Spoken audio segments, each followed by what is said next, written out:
Mr. Eric Booth, whose bio is in your program.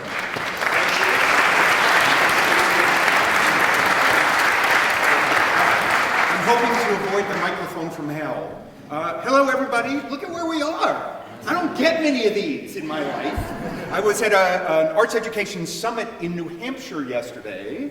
I'm not going to make comparative statements, but let's just say you're dressed a lot better. They, however, had their summit at a summer camp that was within 50 feet of a beach and the archery and riflery ranges. And we are here. I'm not saying anything. I thought we might be wise to take a minute and just look around this space. And I'm going to give you a little arts activity. Would you identify something in this space that metaphorically captures a truth about the arts in Vermont?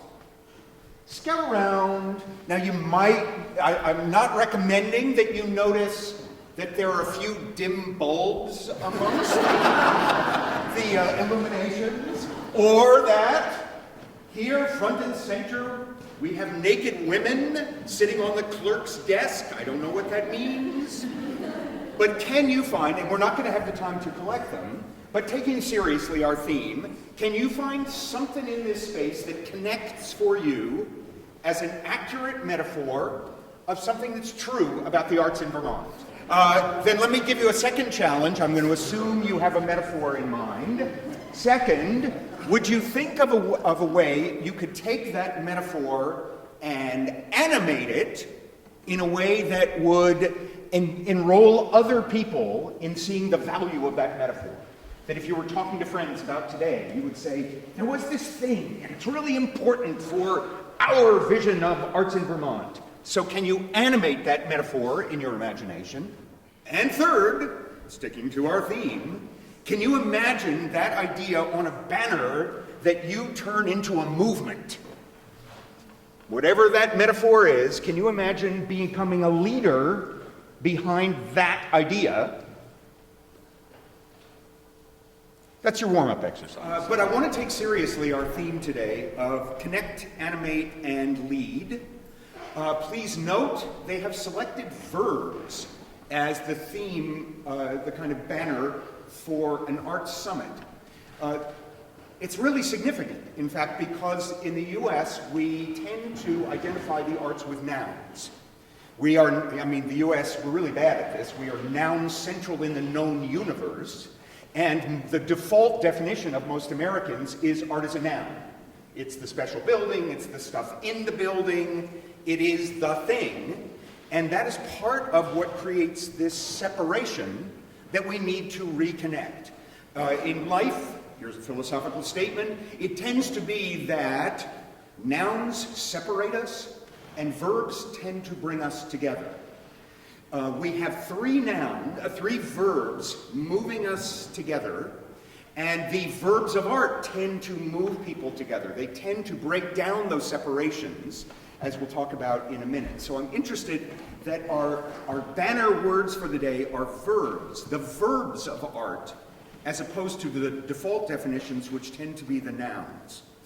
That the time has come, I would state, for us to reinvest in what we already do well in the arts as the next step for us. So I'm going to look for a few minutes at connecting, animating, and leading, three of the great strengths of the arts for our mere 350,000-year history, and reinvesting in those. And what I mean by reinvesting, I'll give you an example from my work when I started the teaching artist program at Juilliard.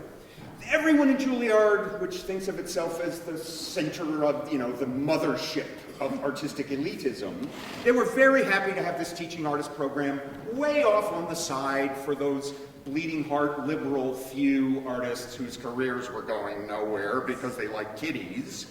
It was fine to have it off, condescending on the periphery of the program. However, what we found after about 10 years was those few who were off on the periphery actually were starting to report the things they learned as educators, the things they learned in an expanded array of ways they could connect to people, actually made them better artists. This was when the heretics were assaulting the gates of the Vatican. When, in fact, the teaching artists came to their studio faculty and said, what I am learning in expanding my definition of who I am as an artist is making me a better artist. This is where I think our strength lies, in actually standing more firmly on what it is we know as artists about connecting, about animating, and about leading, and just opening up wider than we currently do. This was poignant to me personally. A little personal story. It's hard to stop a keynote speaker who decides to go personal. I'm not challenging you to try, but I want to indulge in just a minute. Some years ago, about 5 or 6 years ago, I got so frustrated in my own work in the arts that I took a sabbatical. It was all I could think to do was to just plain stop and only come back when I was clear on what the next chapter was going to be. And here's where I was stuck. About connecting, I was stuck in these endless, pointless debates. God, I thought if I hear one more discussion about the intrinsic versus the instrumental value of the arts, I was going to scream. A pointless, useless debate that actually has been resolved. We know the answer. It came out clearly in a research report, The Gifts of the Muse from the Wallace Foundation, which even you who are attached to this argument will agree that their conclusion is there is no separation because you only get the instrumental benefits if you achieve the inherent purposes. People do not go to the opera in order to revive the economic viability of downtown. However, if that opera is providing enough excitement, animation, and thrill for people, lots of people go to it, and you revive the economic vitality of downtown. Similarly in arts education, no child writes a scenario about George Washington crossing the river in order to improve her language arts scores.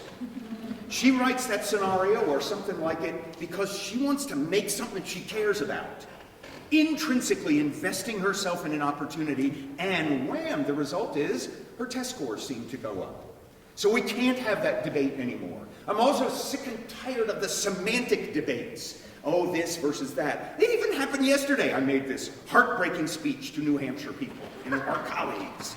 And one guy pulled me over a little later. I had redefined art in this way that only a truly obnoxious person could resist. And he pulled me over and had this little smug look on his face, and he said, "Yeah, but can you tell me what is not art?" And I thought, okay. So what I said was, I will tell you what I think of as not art if you can give me one single good thing that would happen as a result of this conversation.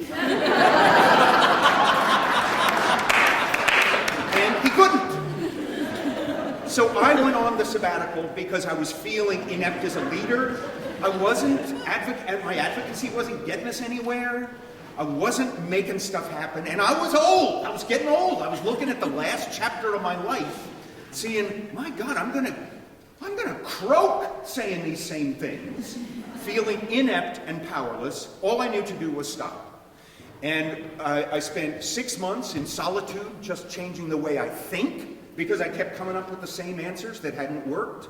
And then I began to have experiments around the world of different kinds of arts experiences that opened my mind, one of which was working in rural Tanzania with high school kids, and another was discovering El Sistema in Venezuela, and I'm back. And I'm dangerous because it's clear now. And part of what I want to share is what has become clear from the gift of sabbatical that you all deserve. Let me tell you, it's an expensive proposition for a freelancer, but the payoff is well worth it. So I want to share some of what is clearer to me now that I'm back. And first, about connecting. I want to remind us how much we know about connecting, how good we are at connecting. In fact, I bring it right into the definition of art. Many years ago, It's a story I like to tell because it's my worst moment as a professional. Live on television, I was being interviewed on a morning talk show, so it was a peppy young lady interviewing me. And we got to the end of the interview and she said, Eric, we have just 2 minutes left in our interview. Can you wrap this up for us by giving us a very quick and clear distinction between art and entertainment? How would you have done? Empathy, please. And I confess, the hogwash that poured out of me for 2 minutes was a shame to our field. I had no idea. All I could do was, like sometimes when you're dying, you just cling to something, even if it's not a good one. What I clung to was, someone had once said, if you're ever dying on live television, just don't stop talking, because then they can't turn it into sound bites that will haunt you for the rest of your life. So I clung to that. And I just kept endless words pouring out of me for 2 long minutes of meaningless blather. At the end of which, as I skulked home, I thought, what do I actually think about that answer, so I don't have to go through that again? And what popped up was a realization that I have lived with ever since, which is, first of all, let art and entertainment not be opposed to one another, please God. Let there be a continuum. And what distinguishes entertainment is not in the noun, it's in the verb. Entertainment happens within what we already know. Underneath it, whatever our response, laughing, crying, getting excited, underneath it, entertainment says, yep, the world is the way you think it is. And that feels great. I mean, I'll pay big money to have highly skilled people confirm my sense of the way the world is. Fantastic. The distinction is that on the other end of that continuum, art, what distinguishes it, is that it happens outside of what we already know. Inherent in the artistic experience is the capacity to make connections outside of what you already know. And people in the arts are the designated masters of that essential human act. That act of learning, same definition as learning, that act of empowerment when you become larger, that act of connection when you connect to a larger group of ideas, of people that are beyond where you already are. Part of our challenge is we live in a culture that is not kind to that act. In fact, a culture that is much more commercially minded to gratify, to give quick response, to confirm your sense of the way the world is, than this challenging act to actually be willing to suspend what you know to embrace something larger. The arts are the place, and we are the guides of that act of greater connection. In fact, even our greatest tool, which is symbols, the use of symbols, whether they're around a room or in the work we make, the etymology of the word symbol comes from a Greek tradition. When a host or had a particularly good dinner party with guests or a weekend visit, the tradition was the host took a coin or a ring and broke it and gave each departing guest a piece of it, the symbolon, which was the tangible, specific part that reconnects them to an absent whole. That's what we do for people in our community. That's what we do for people in Vermont. We reconnect them to an absent whole. And in fact, as the arts are accepted more in a community, that whole enlarges. It isn't just the people immediately close to you or the people who share your beliefs. As you expand outside of what you already know, the whole that we can connect to becomes larger. As we think about what does connect, animate, lead mean, my first thesis is it actually means standing more firmly on what we know as the arts and moving forward boldly from that. Not doing things that feel like, not art, doesn't have the art feel.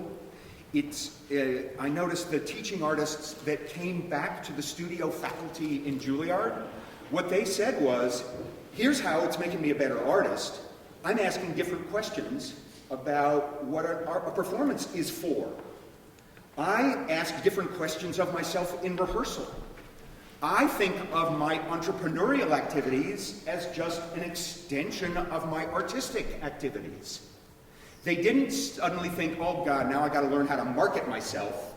They thought, now I get the opportunity to take what I know as an artist and open it wider. That's where I think the future of Animate, Connect, Lead lies for Vermont. And I got to say, just the little bit of homework I did getting ready for today, you guys got raw material to die for here. You have this high density of artists. You have a major history of innovation. You have the world's highest per capita number of people who make artisanal cheeses. I mean, there is a kind of history of firstness and a pride about innovation in this state, and boy, I think you are poised, ready to grab it. And the fact that there is a summit again, after some years of not having a summit, may be a catalyst, a reminder. Now is the time to stand more boldly on what we know as arts-engaged people and move forward from that. I will point out that in my definition of the arts as making connections, and I'll even add, making personally relevant connections outside of what you already know, which is the same definition as learning, which accords with the coming down of the silos that I am seeing happening all around the U.S. The traditional silos of our thinking are falling apart as we have increasing interdisciplinarity, as we see different kinds of partnering that we've never seen before happening all around the U.S. And I'm going to give you some examples in just a moment. But as we engage in this fundamental act of supporting people's capacity to make personally relevant connections, that's the definition of art, not the nouns. And that is what makes us powerful when we have conversations with business people. You know, they think we know about the nouns. What they really want is our verbs.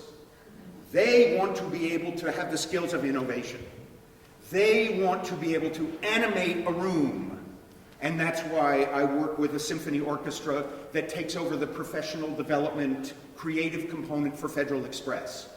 It was a long journey for those musicians to think they knew anything about creativity that could be useful to a mid-level executive at Federal Express until we dug down to the verbs of what they can do. And suddenly, the communication that happens in the second violin section is highly efficient, effective, awe-striking to mid-level corporate executives, and we began to piece out how the verbs of what we own and ignore as artists, take for granted, are in fact powerful connectors outside of what we do. So I say the silos are coming down. It's certainly interdisciplinarity just within our own arts field is happening explosively. Certainly every conservatory now is having this huge increase in interdisciplinarity. In universities where they now have much more interdisciplinary courses, the vast majority of those interdisciplinary impulses are some other field want to connect with the arts. So we're the main catalyst for interdisciplinarity, which is a major trend in higher education. It's basically they're looking for a reason to hook up with the arts. We're seeing new connections in fields all around us. I'll just name a few of them. There's been an explosion around the country in creative aging.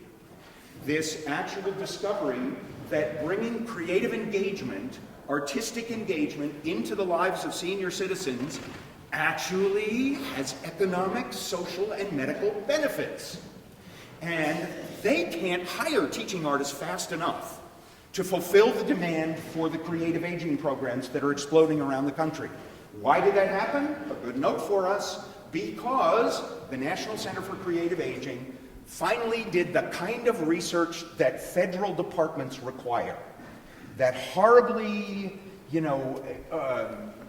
academically extreme, it's kind of torturous research. They discipline themselves to do the research that actually gets heard within federal agencies. The federal agencies went, damn, those are some outcomes we want.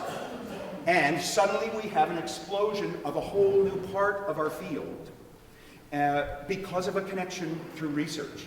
Another example, also a connection through research, is an explosion in the connections between medical schools and art museums. This came from a research study done by Harvard and the Gardner Museum, later the Museum of Fine Arts, in which they discovered where doctors in training in the diagnostic program were taught by teaching artists, one of whom is my niece, to look at modern art. And in learning how to look at, decode, and most importantly, increase their tolerance of the ambiguity of looking at modern art, there was a direct transfer measurable to observing symptoms in patients and making more accurate medical diagnoses.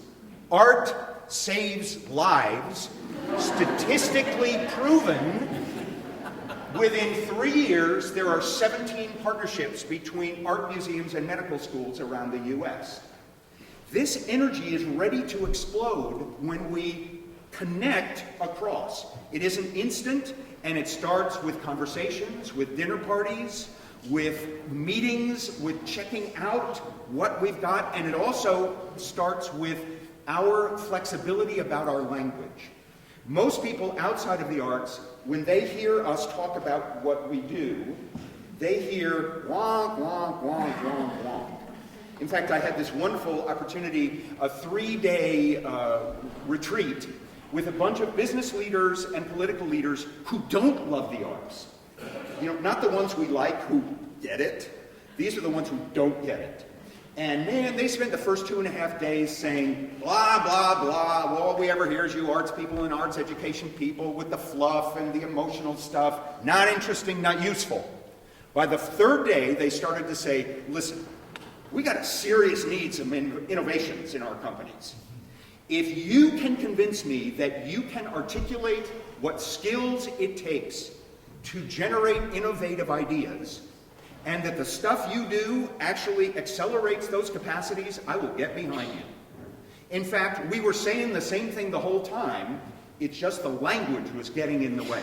And as we got more precise on the art side in our language, the stuff we knew about skills of creativity, and stuff we've done for years about developing those capacities in people, they suddenly started to hear us again. And instead of going ear deaf, wonk, wonk, wonk, conversations began. So it takes a different kind of listening.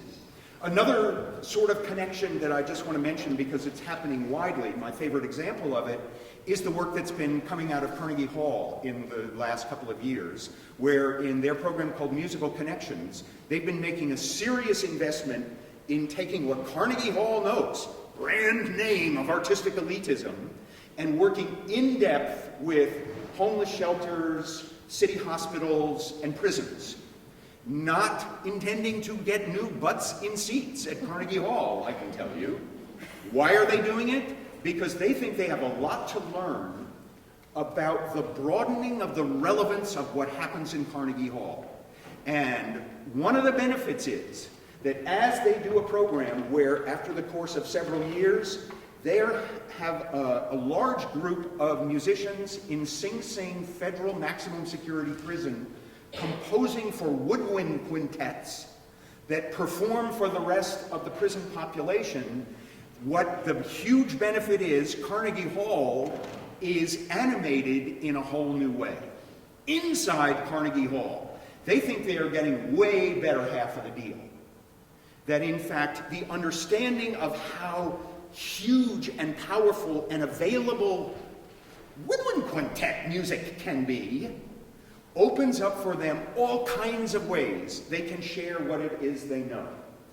The work they're doing at the Lullaby Project, where in a series of hospitals around New York City, pregnant teenage mothers, one of the big challenges they tell us medically is that it's a strained bonding with the child. They started the Lullaby Project, which takes late-term pregnant teenage mothers and has them research the lullabies in their family history and write lullabies for their soon-to-be-arrived baby. The research impact of that program was so powerful in terms of bonding they're now trying to roll it out into every hospital in New York City. It's a compositional project that has social benefits, that animates not only something essential in society, it animates something essential in the artists who work there, who suddenly are alive with the value of what they offer, and Carnegie Hall itself. All right, so there's some kinds of connecting. I will add some others. Teaching artists, there's been an explosion of teaching artist collaboratives around the country. Not only artist to artist in Minneapolis, where they get together and actually show their work to one another and have developed a safe protocol of feedback so they can get better with one another sharing their work, but at least 10 cities that have teaching artist book clubs that get together to consider their work. Teaching artists, time to connect here. There's new kinds of projects exploding. One I was hearing about yesterday, the Museum of the New South. They have partnered with 3 other historical museums in the South, not only to share exhibits, but to collectively fundraise and share staff across 4 different museums. In terms of connecting more widely, I was just earlier this week at a conference, the Innovation Summit in Denver, and they invested heavily in electronic technology, and in fact, they invited so many people who weren't in Denver to connect via internet and tweeting that they were one of the top 10 tweet topics around the world for 3 days. And there was at one point when a particularly hot conversation was happening, they were the #1 tweeting conversation in the world. Although I was challenged by the statement that one of the young people who was managing this project said, "Oh man, if you were reading those tweets, they were so deep about the arts." And this notion of 140 character conversations going so deep about the arts challenged my own background. And the high end of connection is, in the US, in my view, is what's called collective impact. This is when a number of organizations come together to work, and they really work carefully about coordinating their assessment measures, their alignment, and the strength of what they contribute toward accomplishing something important for their community. There are a collective impacts such as, we're going to reduce the dropout rate by 50% in our city. And we need all of these different organizations in wholeheartedly to achieve that goal. I understand there's some collective impact-like activities starting to bubble up in Vermont. I will say in the collective impact movement across the US, which is really going well, the arts have not been significant players yet. We've stayed on the periphery, we've kind of missed the boat, as we tend to do with many kind of high-impact social movements. Boy, do they need what we have to offer, and man, is there opportunity for us in that. One more example I want to give you in terms of leading, because what we're going to do in the last chunk of our day together when we come back into the legislative session, one final legislative session, and we will actually use the gavel at that one. I've been dying to use that gavel. It's just sitting there waiting for me. But we'll save it till the end. Is the agency of individuals. You all have way more agency than you give yourselves credit for. We tend to feel powerless. We tend to feel frustrated and have to take 2 years of sabbatical to get rid of it. We got a whole lot more agency, and in Vermont, which is friendly to small initiatives, I'm going to invite you at the end of the day to think of next steps you can take to lead new initiatives, new energy in your home settings. This is happening all over the world. There's new kinds of leadership emerging.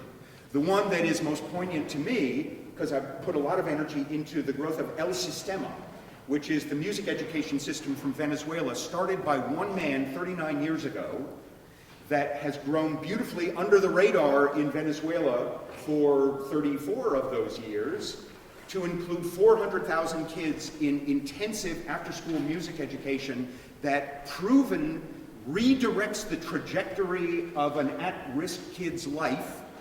And because of that one man's work, It, in the last 5 years, has spread to 100 US cities and 56 other countries that are investing in intensive after-school ensemble music learning for young kids in the belief that it actually disrupts the cycles of poverty. The thing we have failed at with every other tool we have applied, the last place you would look is music education in an orchestral design, and it seems to be the one that's working. Started by one man. Everywhere, every city I go to, some individual, often a shy individual, will come up to me and start to talk about the small organization that is doing something different, that people seem to be moving to. And yeah, they all talk about the difficulty of funding, and they all manage to get funding. And in fact, when you're an old fart who's had a sabbatical, you notice that the money tends to move to the ideas that have currency.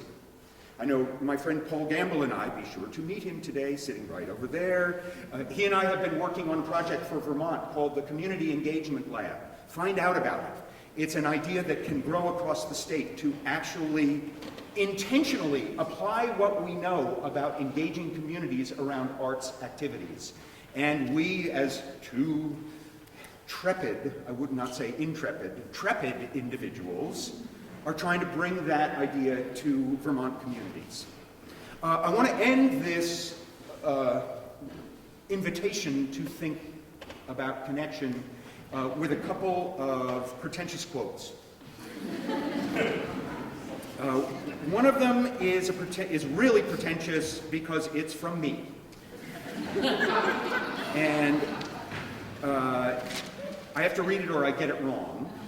And it's talking about, I think, the ultimate verb that powers this impulse to connect more broadly, that powers the innate charisma of leadership, that really empowers our ability to, what's the word I'm looking for? Well, let me just leave it at, empowers us to keep at innovating. And that verb, the ultimate verb, is yearning. Yearning, that innate human desire for more of that which you personally care about. Yearning that drives us to make stuff we care about in all kinds of media, artistic and other. Yearning that makes us have the dinners and the meetings to make a new project that grows. And yearning that lights up 400,000 kids across Venezuela and now 1 million kids across the world in what Mahler might hold for them. People are shaped by what they extend themselves into. We must be very careful with the objects and opportunities we present to ourselves because we are changed by them.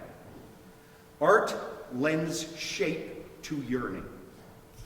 Art is the best container for yearning because it is so rich, so human, so satisfying on so many levels. Art lends serious outer shape to serious inner yearning. And if these yearnings are informed by less rich objects, they go to sleep, they die, or eventually express themselves in the harmful symptoms of search that fill the pages of the daily paper. And here's maybe the most important sentence I'll say this morning. We are in the yearning business. That's what we bring to Vermont. That's how we lead. We activate the yearning in people in a culture that is diabolically designed to squelch yearning, and we guide it into opportunities and connections that reanimate the sense of meaning in their lives, potency in their lives, and hope for making things better. That is our main verb. And I want to close with an acknowledgement to a famous Vermont poet that acknowledges just how challenging it is to be a leader in the yearning business. All of these high aspirations that sound great, rarely heard in a legislative chamber, but actually feeling empowering for us, and all the difficulties of the institutions we work with. The challenges of finances, the challenges of status quo. How do we sustain that balance? so that we sustain the high yearning, but don't lose our traction in reality, and we don't become over-literalized the way our culture is, and keep the high aspiration. Robert Frost described that balancing act best in the stanza of a poem of his called Two Tramps in Mud Time. You know about mud time. And he talks about how to hold that balance. And he says, "But yield who will to their separation. My object in living is to unite my avocation and my vocation, as my two eyes make one in sight. Only where love and need are one. And work is play for mortal stakes. Is the work ever really done for heaven and the future's sakes?" I'm going to give you one final etymology before we break for the day, for the morning, and we go off to workshops. I'm an etymology freak, and what I'm going to be asking of you this afternoon in terms of identifying the next step you might take, I'm going to be asking you for an act of courage, to imagine a next step you might take. So the word we're going to look at to close is the word bravo, a beloved word in the arts. When it was first used in English-speaking theater, when it was called out, it was not called out as it is today, in recognition of great virtuosity. You see the tenor do something fantastic, and the kind of obnoxious person down the row goes, "Bravo!" in recognition of how perfect, magnificent that was. When it was first called out in the English-speaking theater, it was called out in recognition of great courage. You called it out if you saw a performer take a chance under pressure, whether or not they completely pulled it off or not. That word, that disruption of audience protocol, was in recognition of acts of courage. And I will say a lot of teaching artists I work with establish bravo policies in their classrooms, where kids call out bravo when they recognize one of the other kids, and they know better than anyone. Some kid just undertook an act of courage. The protocol is you call bravo, in one sentence you describe why you knew that was powerful for that kid to do that, and then we go back to work. But I want to offer an early bravo to set you up for what we're going to ask you to do this afternoon, which is imagine yourself making next connections. Imagine yourselves animating those connections in such a way that you can lead. So I'll see you at a workshop. I'll see you later this afternoon when we all come back to close with a gavel. Thank you.